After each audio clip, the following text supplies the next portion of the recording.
சாதிய ரீதியிலான படங்கள் தேவைதான் என்று விஜயகாந்தின் மகனும் நடிகருமான சண்முக பாண்டியன் கூறியுள்ளார்.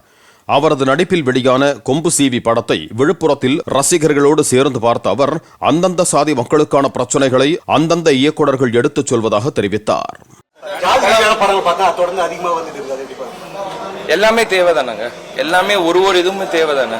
லைக் இந்த ஜாதி அந்த ஜாதி யார் மேல கீழன்னு நான் சொல்ல விரும்பல. அதுல என் கமெண்ட் நான் கொடுக்க விரும்பல. அந்தந்த அவங்கவுங்க மக்கள் அந்தந்த இதோட பிரச்சனையை எப்படி அவங்களால சொல்ல முடியும்? அது படத்து மூலியமா தான் சொல்றாங்க. அதுக்கு ஏத்த டைரக்டர்ஸ் அந்தந்த மாதிரி படம் எடுக்கிறாங்க.